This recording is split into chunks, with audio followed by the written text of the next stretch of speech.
Personne n'aura quitté à cause de moi et de l'Évangile une maison sans qu'il reçoive en ce temps déjà le centuple et dans le monde à venir la vie éternelle.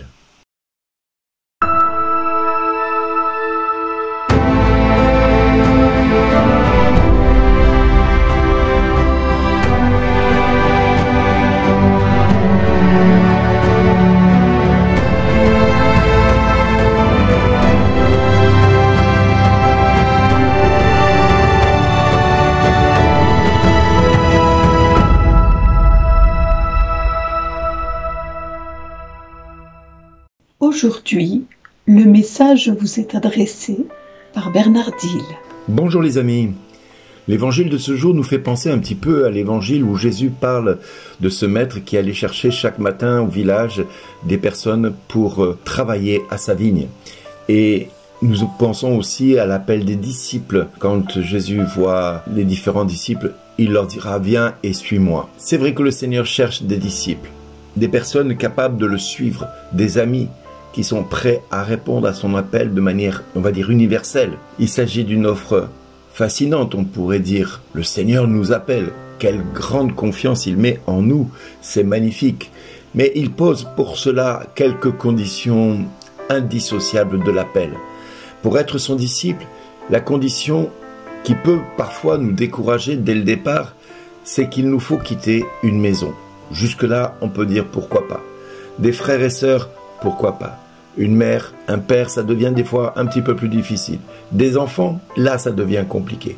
Ou une terre, alors là, n'en parlons pas. Parce que cela signifie qu'on peut quitter l'endroit où nous vivons et tous ceux que nous connaissons. Et tout cela à cause de lui et pour l'annonce de l'Évangile. Alors, il est certain que on peut penser qu'il pourrait y avoir en nous le désir d'avoir une compensation, on va dire ça comme cela. Est-ce que si on accepte de faire ce qu'il nous demande, on va en tirer un bénéfice quelconque? Le seul bénéfice que nous pourrons tirer, et c'est Pierre qui nous le rappelle en nous disant « Voilà que nous avons tout quitté pour te suivre. En clair, nous avons tout perdu, nous avons tout laissé, mais qu'est-ce qu'on en tire de tout cela, Seigneur ?» Et la promesse du Seigneur est très généreuse avec nous, mais pas celle que nous penserions avoir et obtenir. En effet, il nous dit « En ce temps déjà, le centuple. » Mais le centuple de quoi? D'une terre, d'une maison, d'un frère, de sœur, peut-être. Mais dans le monde à venir, la vie éternelle. Jusque-là, on peut se dire, bon, ok, il y a des promesses qui peuvent être assez généreuses de la part du Seigneur de nous donner quelque chose au centuple, on ne sait pas quoi. Et dans le monde à venir, la vie éternelle. Mais pour l'heure, on ne sait pas vraiment ce qu'on va recevoir. Mais surpasser cela avec générosité, personne ne peut le faire de manière naturelle. Parce que de passer de ce monde à l'autre, oui, ok, pourquoi pas. Mais là, Jésus va rajouter quelque chose qui est un petit peu difficile à entendre. Il ajoute avec des persécutions. Et Jésus est profondément réaliste. Il ne veut pas tromper ses disciples. Il ne veut pas leur mentir. Il est certain que être son disciple, et pour certains nous le sommes déjà, à le servir à part entière.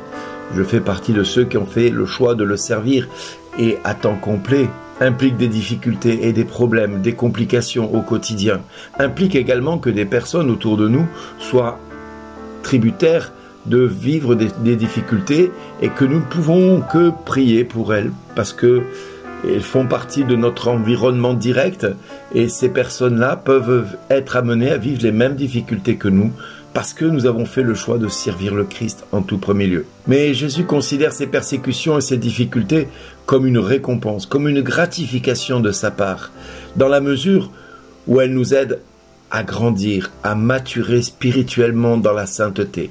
Si nous savons les accepter, cela va être pour nous une occasion de prendre un petit peu plus de hauteur, un petit peu plus de liberté dans notre cœur.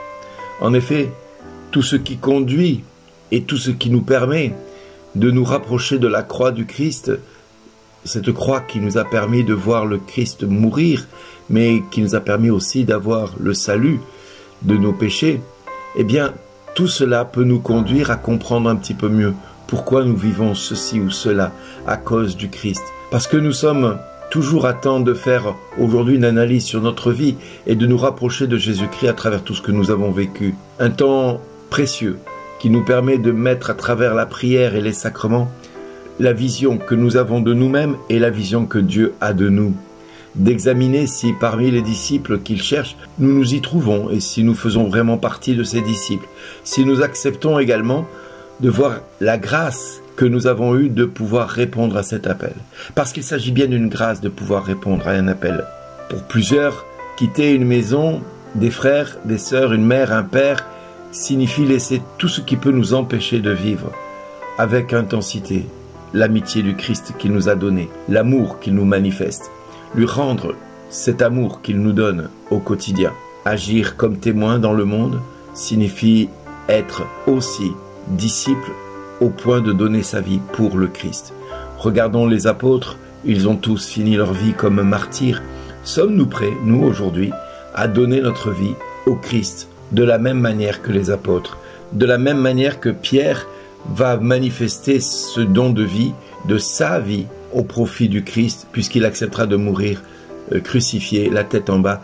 Alors les amis, aujourd'hui nous avons la possibilité d'offrir à Dieu ce que nous vivons, d'offrir notre quotidien afin que nous puissions de plus en plus grandir dans cette maturité spirituelle à laquelle nous sommes tous appelés et recevons dans notre cœur l'appel du Seigneur comme un cadeau de sa part. Essayons de lui répondre et disons au Père, Père, non pas ma volonté, mais ta volonté.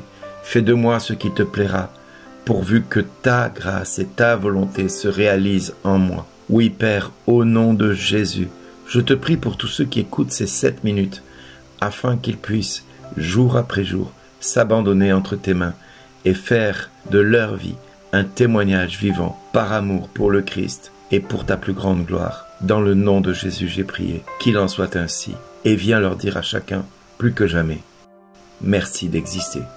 Amen.